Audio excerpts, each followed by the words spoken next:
In my reels, it says about my past, about my addiction and things I've been through, like the kidnapping, rape, and it mentions in there that I have witnessed an attempted murder. And then during my interview with Recovery Out Loud, I told a story, but unfortunately my phone kind of cut out at that time, so a lot of the details of the story got mucky or you couldn't really hear it. And so I had a couple people ask me what exactly happened, so I figured I would make a short video on what happened. So this was on New Year's Eve, 2000 and I think going into 2019. The night started out kind of funny, I guess. I was with a friend and he did not know that I was using anything at the time. So I bought some drugs for the night and they did not last me all night like I planned on. So I was thinking during dinner how I was going to manage to get back down to the city because I was going to be with my friend all night. And so during dinner, I kind of concocted this plan that I was gonna somehow get him to go down to the city with me. Well, we had a couple of drinks at dinner, and then we ended up going to a bar, and I ordered 4 double shots of tequila and told him he can have them. So by that time, he was pretty drunk. And so I said that I want to do something for New Year's that we never did or that I never did. And I wanted to smoke crack for the first time, is what I said. It was something crazy to do New Year's and just something crazy and different other than drinking, whatever. So I got him on board with this plan.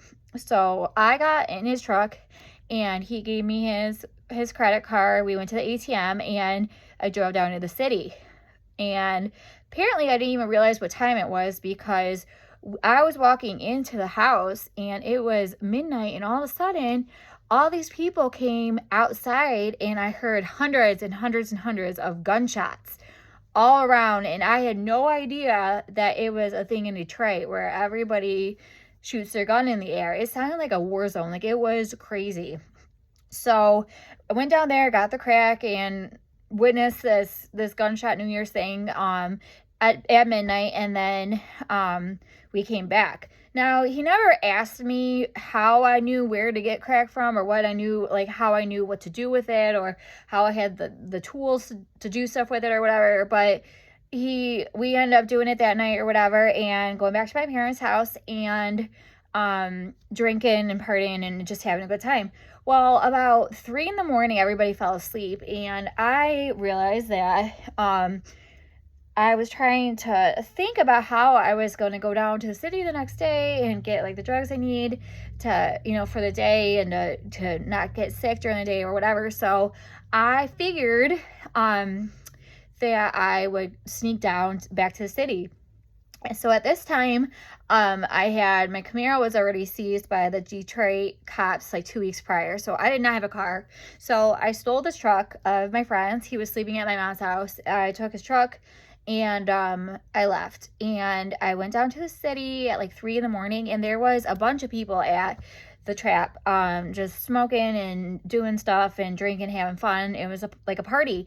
So me and this girl were sitting on the couch, and I had a lot of crack on me. Me and her were doing a good amount of it. So we were pretty stimulated at this time, and everybody was having fun. I was there for maybe a half hour, and all of a sudden this guy walks in and he slams the door and he goes, "Everybody shut the fuck up." And I was like, what the hell? And I met this guy once before this. I met this guy. He was the main guy that you don't see unless something's going down. I met him one other time, and the house that he had before this just got raided, and so he was making sure, like, bringing drugs back to a different house, making sure everybody's okay, and trying to figure out stuff. So I met him while he was there a couple weeks prior, one time. I haven't seen him since. I've talked to him on the phone a couple times, asking if he's good, where to go, blah, blah, blah, and that, but I've never really seen him. So I knew who he was, and he came in and he goes, everybody shut the fuck up. And somebody was in the kitchen and made some kind of joke. And he goes, bitch, you think I'm joking? Takes her hair and pushes her against the wall with her head. And her head makes a huge like imprint, like dent in the wall, like a bowling sized dent in this wall. That's how everybody knew this guy was like pissed off about something and it was serious. So nobody said anything after that. We just all kind of watched and we're like, what the fuck is going on? Like, I don't know. So by that time, he looks at the door guy. Now, this door guy was a user. He was not the one that gave out the drugs. He opened the door for the people to come in. He made sure the police weren't looking around. He made sure it was like people were safe coming in and out, that they weren't with other people that they don't know, that he like made sure everything was safe and whatever. So but he was a user, he was homeless, and they basically paid him for opening the door and giving him a place to stay, and I think they gave him 1 or 2 packs of dope a day just to get off sick or whatever. But that was him. Well, apparently this guy had a brother that lived out of state, and he was a drug dealer out of state. So the brother came to Detroit and re-upped his drugs and gave his brother, the door guy, a little bit of drugs just to get by or whatever, so he's not sick. Well, the door guy ended up selling some of his own drugs, the drugs that his brother gave him. He ended up selling them at the house, and the main guy that is his drugs, he found out about it. So obviously selling somebody else's drugs in somebody else's house is a big no-no, like a huge no-no. So obviously once we figured that, we saw like what was going on, everybody was like, oh my god, like what the hell. So anyway, he was like, you bring in somebody else's dope in my house, blah blah blah blah. And the guy was like, no, at first he was like, no, and he was like, no, that, it was just my personal stash, blah, blah, blah, blah, blah. And so he was trying to talk his way out of it, and it was just no talking his way out of it. And for one, it came apparent pretty early on in this situation that the drug dealer, the guy that came in, was like drunk. He was like annihilated. It was like 3 a.m. on New Year's. He's like reeked of Patron. Like he was drunk too. So it just didn't help anything.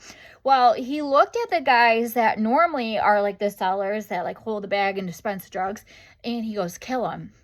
And so like everybody just stayed around and they just looked at each other, and he was like, you think I'm fucking kidding? And so all of a sudden they grabbed him off the chair and they threw him to the ground, and there was 4 guys, and they just started kicking and punching, and just they were going and going and going and going and going. And by this time I could not watch. I was like this, I didn't want to see it, I didn't want to watch, and all I could hear was their fists and their boots and hitting his flesh. So it was about 10 minutes of this, and I was like, oh my god, like this is just awful. So a girl tried to get up, she tried to stop it, and she got choked. He grabbed her by the neck and he choked her out, and he just like flew her to the side, and nobody got up or tried to stop or do anything after that. So about 10 minutes, the 4 guys stopped, and the main guy that was like orchestrating all this, he said, he's still breathing. What are you doing? Why are you stopping? So now all of a sudden I was like, holy shit, this is serious. I am literally witnessing somebody get killed. And not even somebody, this guy was special to me. I don't know what about him, but his vibe, we always got along really, really well. I used to bring in pizza, or if I had like extra food or whatever. I was single at the time, so I went on dates, and if I had like leftovers from my date and I went down to the city, I gave him like my steak or whatever. Like I watched out for him. I felt bad that he was homeless, and we just had like a really good connection. He was a really, really good friend. So I looked out for him when I had money, when he was sick and whatever. And he made sure that I was safe. He like told me if he knew where police were and stuff. He just looked out for me extra. So already I was already feeling some type of way because I cared about this guy as a friend. And so now I thought I was witnessing his murder. So I started like, I was shaking. Not only was I on a lot of crack that night too, so stimulant after stimulant and adrenaline, like it was crazy. So it was another about 10-15 minutes of them going after him, like beating him, like kicking and hitting and whatever. And they stopped, and I looked down, and all I saw was he had his eyes closed. There was blood everywhere. And the main guy that was like orchestrating it, he goes, "Now throw him outside like the trash he is." So they picked up his body, and all I could see was his body was completely limp, and blood was just oozing from his body from like everywhere, and it was just following him out. And they threw him outside, and the guy came back, and we all like stood around like we didn't know what to do or say, or I didn't want to even fucking move. Like I was like terrified, like after what I just witnessed. And I was like, oh my God. So all of a sudden he looks at me and this other girl, and he was like, what are you guys doing? Help clean this shit up. So now I was like, holy hell, not only did I just witness this happen, but now I'm like accessory to this murder. So he made us get bleach and buckets, and we sat there for hours cleaning this house. There was blood everywhere. It was splattered all over the floor.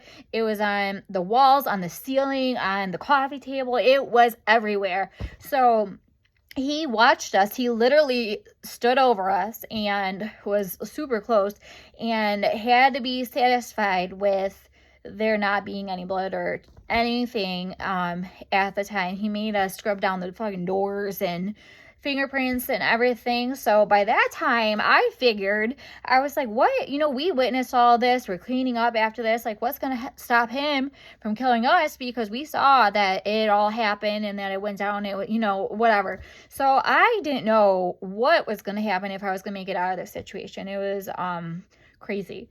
So after it was about like 7:30, maybe even 8 o'clock, the sun was coming up, and we were done cleaning, and we were allowed to leave. And so he like let us all disperse and everything, and I was like really cautious leaving the house. And all of a sudden he came behind me, and he stopped me, and he said, "Hey, you."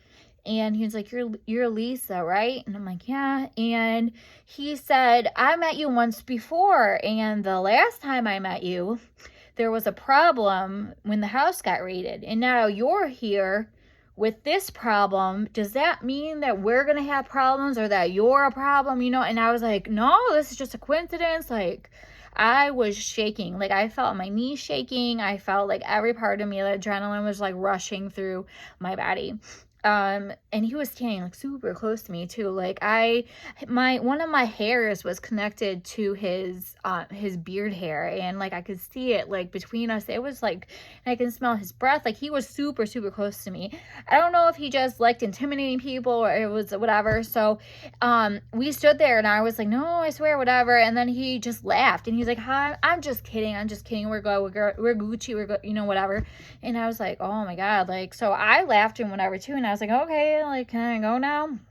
So I watched him leave, and I waited about 15 minutes, and I tried to find D. It was a couple hours later at this point. I had no idea where they went. I knew it wasn't far, because they left with his body, and they came back not even 5 minutes later. I knew it. They couldn't have been far with him.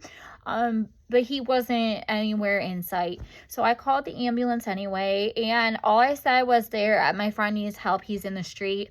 I gave him the coordinates of the address, and I left. And so I went home that day, and everybody was still sleeping when I went home. I was living at my mom's house. So the dude, my friend that I took his truck and everything, he was still sleeping, and my parents were still sleeping, my brother and sister, everybody was still sleeping, and nobody knew I was gone. So I came in, and all I knew was what happened that night. I thought that I witnessed a murder, and then I thought that I was an accessory to this murder. So, and nobody knew at this point that I was using. My friend, my family, nobody knew that I was a user, that I was even going on the city, that I was doing anything that I was doing. So it it it was hard for me because I couldn't tell anybody what I saw, what I witnessed, what anything was going on. So it was about a week that I was super cautious. I was like kind of freaking out that what was going to happen or whatever, and what happened to Dean or my friend. And um I went to the house about a week later, and he happened to be there. The guy that got beat, they tried to kill, he was there. He ended up going into an abando. He woke up in like the middle of the street sometime when we were cleaning up his blood, and he crawled into an abandoned house not far from where we were. And I guess he stayed there for like a day or two. He was in and out of consciousness. He didn't know, like he thought he wasn't gonna make it. And eventually he called some family, and they got him to the hospital, and he had a plethora of injuries, from like broken ribs to a fractured jaw. His jaw was like hanging completely off. He had internal bleeding. He needed surgery. Like it was bad. And he was a very, very dark black guy, and the amount of like bruising on his black skin was just crazy. Like I can't imagine if that was like a lighter skin person, he would have been completely covered. Like it was everywhere. He was swollen everywhere. It was just bad. I felt super bad for him. The two main drug guys, they both ran the operation equally.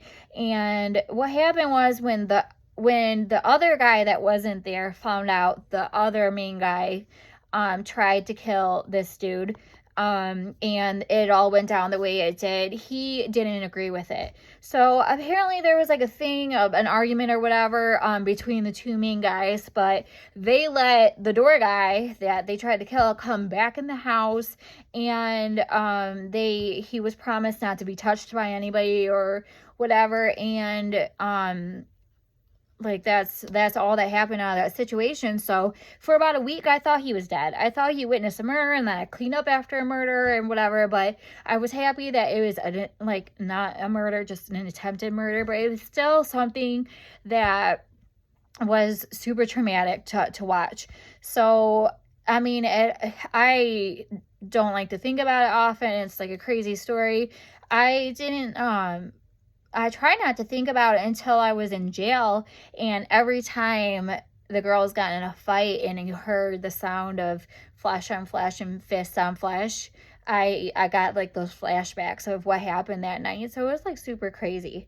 I don't know anymore what happened to the guy that got beat up.